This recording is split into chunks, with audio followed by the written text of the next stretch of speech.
नमस्कार दोस्तों, कैसे हैं आप सभी? आशा करते हैं आप सभी लोग अच्छे होंगे, स्वस्थ होंगे, मस्त होंगे और अपनी तैयारी को भी अच्छे से कर रहे होंगे। तो हम लोग यहाँ से 25 क्वेश्चन जो रेलवे के प्रीवियस ईयर होते हैं, उनको हम लोग यहाँ से डिस्कस करते हैं और आने वाले एग्ज़ाम में यही क्वेश्चन आपको डायरेक्टली देखने को मिलेंगे क्योंकि रेलवे सबसे ज़्यादा अपने प्रीवियस ईयर क्वेश्चन ज़्यादा रिपीट करती है, तो ये क्वेश्चन मोस्ट इम्पोर्टेंट हो जाएँगे। तो आइए वीडियो स्टार्ट करते हैं। वीडियो अच्छा लगे तो लाइक कर देना और चैनल पे नए जुड़ रहे हो तो चैनल को भी सब्सक्राइब कर देना। तो यहाँ से हमारे आगे के क्वेश्चन हो जाएँगे 1451 नंबर से। यहाँ से क्वेश्चन है कि रेटिनॉल मुख्य रूप से किससे संबंधित है? तो रेटिनॉल ये आपका विटामिन ए का रासायनिक नाम होता है। तो ऑप्शन ए यहाँ पे इसमें करेक्ट हो जाएगा। तो यहाँ से विटामिन और उनके रासायनिक नाम और उनके कमी के कारण प्रभाव। तो यहाँ से ये टेबल आपको दी गई है। जैसे आपका विटामिन ए हो जाएगा जिसका रासायनिक नाम हो जाएगा आपका रेटिनॉल और इसकी कमी के प्रभाव क्या होते हैं आप यानी कि रतौंधी नामक रोग हो जाता है। वहीं आपका विटामिन बी1 इसका नाम होता है थायमिन और इससे आपका बेरी-बेरी नामक रोग हो जाता है। विटामिन सी का रासायनिक नाम होता है एस्कॉर्बिक अम्ल, इसकी कमी से आपका स्कर्वी नामक रोग हो जाता है। विटामिन डी ये कैल्सीफेरॉल इसका नाम होता है, इससे आपका रिकेट्स रोग हो जाता है। और विटामिन ई इसे हम लोग कहेंगे टोकोफेरॉल, इससे आपका नपुंसकता होती है। विटामिन के इसे हम लोग कहेंगे नैप्थोक्विनोन या फाइलोक्विनोन। तो ये इसके 2 नाम आपको ज़रूर नोट डाउन कर लेने हैं। इससे आपका रक्त का थक्का ना जमना इसका प्रभाव हो जाएगा। तो यहाँ से ये हो जाएँगे इसके इम्पोर्टेंट फैक्ट, इसको ज़रूर नोट डाउन कर लेना या इसको स्क्रीनशॉट ले लेना। बढ़ते हम लोग अगले प्रश्न की ओर। अगला प्रश्न है कि स्कर्वी किस विटामिन की कमी के कारण होता है? तो स्कर्वी आपका किस विटामिन की कमी के कारण होता है? यहाँ से देख सकते हैं ये स्कर्वी नामक रोग ये किस विटामिन कमी से है? तो विटामिन सी की कमी से होता है। ऑप्शन डी यहाँ से करेक्ट हो जाएगा। तो इसलिए जो ऊपर वाली विटामिन हम लोग अभी डिस्कस किए थे ये मोस्ट इम्पोर्टेंट हैं, जो कहीं न कहीं एग्ज़ाम में आपको यहाँ से डायरेक्टली क्वेश्चन देखने को मिलेंगे। अगला प्रश्न है कि किसकी कमी के कारण स्कर्वी नामक रोग हो जाता है या स्कर्वी का कारण बनती है? तो ये होता है आपका विटामिन सी, ऑप्शन इसमें सी करेक्ट हो जाएगा। तो रेलवे सबसे ज़्यादा अपने प्रीवियस ईयर क्वेश्चन ज़्यादा रिपीट करती है, तो यहाँ से भी आप देख सकते हैं। तो ये क्वेश्चन आपका 2019 में 2 बार पूछा गया था और आने वाले एग्ज़ाम में भी यही क्वेश्चन आपको डायरेक्टली देखने को मिलेगा। और फ्रेंड्स हमारा टारगेट है जो 1K सब्सक्राइबर कंप्लीट करने का न्यू ईयर तक, तो इसमें हमारी हेल्प ज़रूर करें। तो वीडियो को लाइक करें और चैनल को सब्सक्राइब करें और अपने यार दोस्तों और जो आपके स्टडी ग्रुप हों वहाँ पे भी इसको शेयर कर दीजिए। अगला प्रश्न हो जाएगा, विटामिन ए किससे संबंधित है? तो ये होता है आपका रेटिनॉल से, ऑप्शन वी यहाँ पे इसमें करेक्ट हो जाएगा। तो विटामिन ए का रासायनिक नाम होता है रेटिनॉल। तो यहाँ से क्वेश्चन आपके एनटीपीसी में भी पूछे गए थे 2016 में। अगला प्रश्न हो जाएगा कि रतौंधी नामक रोग किस विटामिन की कमी के कारण होता है? तो ये आपकी विटामिन ए की कमी से रतौंधी नामक रोग हो जाता है। तो उसके रोग की उस विटामिन से रिलेटेड रोग और उसका रासायनिक नाम, तो ये आपको 3 चीज़ें ज़रूर नोट डाउन कर लेनी है। तो क्वेश्चन यहाँ से देख सकते हैं, सबसे पहले आपका विटामिन ए का किससे संबंधित है, इसका रासायनिक नाम इससे पहले क्वेश्चन में पूछा गया था, जिसका नाम था रेटिनॉल और उसके बाद जस्ट उससे संबंधित रोग पूछ लिया गया विटामिन ए से। तो यहाँ से इस हिसाब से ये तीनों पॉइंट इसके इम्पोर्टेंट हो जाएँगे। अगला प्रश्न हो जाएगा, किस विटामिन की कमी से स्कर्वी नामक रोग होता है? तो ये आपके होते हैं विटामिन सी की कमी से। तो स्कर्वी नामक रोग विटामिन सी की कमी से होता है, इसको याद रखना है। अगला प्रश्न हो जाएगा कि निम्नलिखित में से कौन सी बीमारी ज़्यादातर विटामिन सी की कमी से होती है? तो ये आपकी होती है स्कर्वी। तो ऑप्शन ए यहाँ पे इसमें करेक्ट हो जाएगा। तो विटामिन सी की कमी से आपका स्कर्वी नामक रोग हो जाता है। अगर एक व्यक्ति रिकेट्स से पीड़ित है तो व्यक्ति में किस विटामिन की कमी होगी? तो यहाँ पे आपको इनडायरेक्टली पूछा गया है। तो यहाँ से डायरेक्ट बात करें तो किस विटामिन का रासायनिक नाम या किसकी कमी से रिकेट्स नामक रोग हो जाता है? तो ये होता है आपका विटामिन डी, जिसकी कमी से आपका रिकेट्स नामक रोग हो जाता है। तो ये आपको पॉइंट याद रखने हैं। अगला प्रश्न हो जाएगा कि इनमें से किसकी कमी के कारण रक्त का थक्का नहीं बनता है। तो ये होती है आपकी विटामिन के, जिसके कारण रक्त का थक्का नहीं बनता है। ऑप्शन वी इसमें करेक्ट हो जाएगा। अगला प्रश्न है कि किस विटामिन या विटामिन सी की कमी से इनमें से कौन सा रोग होता है। तो अभी हम लोग ऊपर भी इसको कई बार डिस्कस किए थे। ये होती है स्कर्वी नामक रोग हो जाता है। अगला प्रश्न हो जाएगा कि विटामिन ए किसकी कमी से कौन सा रोग हो जाता है, या विटामिन ए की कमी से कौन सा रोग होता है। तो विटामिन ए की कमी से आपका रतौंधी नामक रोग हो जाता है। तो ऑप्शन ए यहाँ पे इसमें करेक्ट हो जाएगा।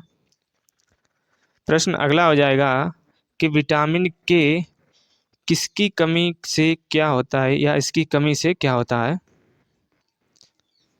तो इसमें आपका करेक्ट आंसर हो जाएगा ऑप्शन ए। विटामिन ए की कमी से रक्त का जमने में समस्या होती है। यदि आपके अंदर विटामिन के की कमी है तो रक्त का थक्का नहीं जमेगा। पढ़ते हैं हम लोग अगले प्रश्न की ओर। अगला प्रश्न हो जाएगा कि निम्नलिखित में से कौन सा विटामिन मानवों में रक्त के थक्के जमने की सामान्य प्रक्रिया में मदद करता है। तो ये आपका होता है विटामिन के। तो ऑप्शन डी यहाँ पे इसमें करेक्ट हो जाएगा। तो विटामिन के की कमी से आपका रक्त का थक्का नहीं जमता है, ये आपको याद रखना है। अगला प्रश्न हो जाएगा कि विटामिन V1 को इनमें क्या कहा जाता है। तो इन चार ऑप्शन में बताना है कि इसको और क्या कहते हैं। तो इसका आपका रासायनिक नाम होता है थायमीन। यहाँ से ऑप्शन ए करेक्ट हो जाएगा। तो विटामिन V1 का आपका रासायनिक नाम होता है थायमीन। अगला प्रश्न है कि विटामिन सी को और किस नाम से भी जाना जाता है। तो विटामिन सी का आपका रासायनिक नाम होता है ascorbic acid. Option V correct हो जाएगा। अगला प्रश्न है कि विटामिन के का मुख्य कार्य किससे संबंधित होता है। तो इन चार ऑप्शन में बताना है विटामिन के का मुख्य कार्य क्या हो जाएगा। तो विटामिन के का मुख्य कार्य आपका हो जाएगा खून के जमने से संबंधित होता है। ऑप्शन वी यहाँ पे इसमें करेक्ट हो जाएगा। तो क्वेश्चन आप देख सकते हैं कई बार ये क्वेश्चन आपके रिपीट हुए हैं और आने वाले एग्जाम में भी यही क्वेश्चन डायरेक्टली देखने को मिलेंगे। अगला प्रश्न है कि निम्नलिखित में से कौन सा विटामिन के की कमी के कारण होता है। तो ये आपका होता है रक्त के थक्के जमने की विफलता। ऑप्शन ए यहाँ पे करेक्ट हो जाएगा। ये आपकी विटामिन के की कमी के कारण होता है। तो हम लोग इसके फैक्ट समझेंगे। तो रक्त के थक्के जमने की विफलता विटामिन के की कमी के कारण होता है। अगला प्रश्न हो जाएगा कि इनमें विटामिन डी सबसे ज़्यादा होता है। तो इन चार ऑप्शन में बताना है कि किसमें आपका सर्वाधिक विटामिन डी पाया जाता है। तो ये आपके होता है कॉड लिवर तेल में, या जो मछली का तेल होता है उसमें आपका सर्वाधिक विटामिन डी पाया जाता है। तो यहाँ से ऑप्शन सी इसमें करेक्ट हो जाएगा। तो कॉड लिवर, जिसे हम लोग मछली का तेल कहते हैं, इसमें विटामिन डी सबसे ज़्यादा होता है। और मछली के तेल में ओमेगा 3 वसा अम्ल होते हैं जो शरीर के शोथ को कम करते हैं। मछली का तेल हृदय रोगों, उच्च कोलेस्ट्रॉल और अवसाद, चिंता, कमजोर प्रतिरक्षा प्रणाली, कैंसर, मधुमेह, सूजन, गठिया, एड्स, अल्जाइमर रोग और नेत्र विकार और जैसे अल्सर के उपचार में भी यह लाभकारी होता है। तो यहाँ से ये पॉइंट इनको जरूर नोट डाउन कर लेना। यहाँ से भी आपको एग्जाम में डायरेक्टली क्वेश्चन देखने को मिल सकता है। अगला प्रश्न हो जाएगा कि मछली के लीवर ऑयल में किस विटामिन की प्रचुर मात्रा होती है। तो ये आपकी होती है विटामिन ए और विटामिन 2 की। तो यहाँ से ऑप्शन वी करेक्ट हो जाएगा। तो मछली के जो लीवर ऑयल होता है, जो यकृत का तेल होता है, उसमें ए और डी दोनों पाए जाते हैं। तो ऑप्शन वी यहाँ पे इसमें करेक्ट हो जाएगा। यदि हम प्रचुरता की बात करें तो ज़्यादातर आपका पाया जाता है विटामिन डी ही। बढ़ते हैं हम लोग अगले प्रश्न की ओर। क्या हो जाएगा। अगला प्रश्न हो जाएगा कि निम्नलिखित में से कौन सा एक कैल्शियम का समृद्ध स्रोत नहीं है। तो इन 4 ऑप्शन में बताना है कि कैल्शियम का समृद्ध स्रोत नहीं है या कैल्शियम कम मात्रा में पाया जाता है। तो अगर हम लोग पनीर की बात करें तो पनीर में भी आपका कैल्शियम पाया जाता है, क्योंकि पनीर एक दूध से ही बनकर बनता है, तो ये भी हो जाएगा। बात करें अंजीर की तो इसमें भी आपका कैल्शियम पाया जाता है। ऑप्शन वी है कि कोलार्ड ग्रीन्स, तो इसमें भी आपका पाया जाता है, लेकिन आपका गाजर में इसमें आपका कैल्शियम नहीं पाया जाता है। तो ऑप्शन डी यहाँ पे इसमें करेक्ट हो जाएगा। पनीर में कैल्शियम की मात्रा ये आपकी होती है 721 mg या मिलीग्राम तक की, और प्रति 100 ग्राम पनीर में यह पाई जाती है। अंजीर में कैल्शियम की मात्रा ये आपकी होती है 35 मिलीग्राम, ये आपकी पाई जाती है, जबकि आपकी गाजर में कैल्शियम की मात्रा कम पाई जाती है, इसलिए इसे कैल्शियम का समृद्ध स्रोत नहीं माना जाता है। तो यहाँ पे बहुत कम मात्रा में गाजर में कैल्शियम पाया जाता है। अगला प्रश्न हो जाएगा कि निम्नलिखित में से कौन सा विटामिन रक्त के थक्के बनाने में महत्वपूर्ण भूमिका निभाते हैं। तो अभी हम लोग इसको डिस्कस किए थे।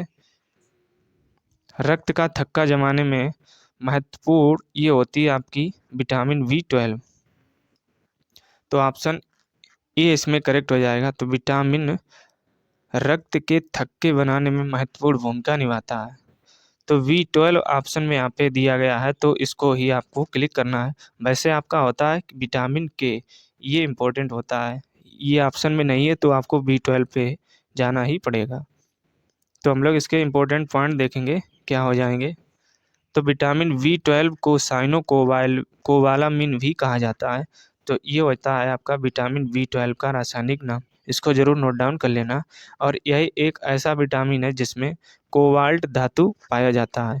यह शरीर के स्वस्थ और संतुलित कार्य प्रणाली के लिए बेहद आवश्यक विटामिन है, और यह रक्त के थक्का बनाने में महत्वपूर्ण भूमिका निभाता है। तो ये हो जाएंगे इसके इम्पोर्टेंट पॉइंट। बढ़ते हम लोग अगले प्रश्न की ओर। अगला प्रश्न हो जाएगा कोबाल्ट किस विटामिन में पाया जाता है। तो आपका कोबाल्ट जो है ये किस विटामिन में पाया जाता है। तो ये भी आपका B12 में ही पाया जाता है। तो ऑप्शन ए करेक्ट हो जाएगा। तो B12 में आपका कोबाल्ट पाया जाता है। अगला प्रश्न हो जाएगा कि निम्नलिखित में से किस विटामिन में कोबाल्ट नामक खनिज पाया जाता है। तो क्वेश्चन आप यहाँ से देख सकते हैं। सबसे पहले यहाँ से ये क्वेश्चन 2019 में पूछा गया था RRB जेई में। फिर उसके बाद जब 2021 में NTPC के एग्जाम हुए थे, वहाँ पे भी यही क्वेश्चन पूछा गया था। तो क्वेश्चन आप समझ सकते हैं कितने इम्पोर्टेंट हैं ये। जो पिछले रिपीट हुए क्वेश्चन हैं वही हम लोग यहाँ पे डिस्कस कर रहे हैं, और यही क्वेश्चन डायरेक्टली आपको एग्जाम में भी देखने को मिलेंगे। तो यहाँ से इस प्रश्न का करेक्ट आंसर हो जाएगा ऑप्शन सी।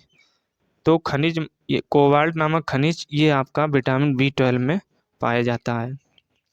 अगला प्रश्न हो जाएगा कोबालामीन को और किस विटामिन के रूप में भी जाना जाता है या इसको कहा जाता है। तो कोबालामीन को हम लोग विटामिन B12 भी कहते हैं। वैसे आपका ये इसका फुल नाम होता है साइनोकोबालामिन, लेकिन आपका यहाँ पे कोबालामिन ही दिया गया है, तो ये विटामिन B12 का रासायनिक नाम होता है। बढ़ते हम लोग अगले प्रश्न की ओर। अगला प्रश्न हो जाएगा नियासिन किस विटामिन का एक रूप होता है। तो किस विटामिन का आपका रासायनिक नाम नियासिन होता है। तो ये होता है आपका B3 का। तो ऑप्शन ए यहाँ पे इसमें करेक्ट हो जाएगा। तो इसलिए आप एक एक विटामिन और उसका रासायनिक नाम और उसके स्रोत और उससे होने वाले रोग, ये आपको 4 पॉइंट जरूर नोट डाउन कर लेने एक टेबल के माध्यम से। एक टेबल आपको बना लेनी है, वहाँ पे ये 4 कॉलम करके उनमें उसके सामने आपको जो जो पॉइंट है उनको जरूर नोट डाउन कर लेना। तो ये आपकी इससे और मजबूत आपकी प्रैक्टिस हो जाएगी। एक जगह आपको कंटेंट इकट्ठा मिल जाएगा, और उसके बाद फिर जब वहाँ से आप कंप्लीट कर लें उसकी थ्योरी, फिर यहाँ पे आके प्रैक्टिस कर लेना। तो इसलिए आपके क्वेश्चन जो है और सॉलिड हो जाएंगे। तो यहाँ से आपके कंप्लीट होते हैं आज के 25 क्वेश्चन। तो क्वेश्चन ये मोस्ट इम्पोर्टेंट हैं जो डायरेक्टली आपको एग्जाम में भी आगे देखने को मिलेंगे। तो यहाँ से ये इम्पोर्टेंट पॉइंट ज़रूर नोट डाउन करते रहना है। और इसकी एक कॉपी अलग से बना लेनी है। जो क्वेश्चन होते हैं उनको भी नोट डाउन कर लेना है और इसके जो इम्पोर्टेंट फैक्ट हैं उनको भी नोट डाउन कर लेना है। और फ्रेंड्स, हमारा जो टारगेट है उसको आपको नहीं भूलना है। इसमें आपका सहयोग हमें बहुत चाहिए। जो न्यू ईयर तक है हमारा 1K सब्सक्राइबर कंप्लीट करने का, उसमें आप ज़रूर सहयोग करिए। तो वीडियो को लाइक ज़रूर करें और चैनल पे आए हो तो चैनल को भी सब्सक्राइब करें। यार दोस्तों में, अपने ग्रुप स्टडी में, वहाँ पे ज़रूर इसको शेयर करें। चलिए हम लोग मिलते हैं एक नए वीडियो में। जय हिंद।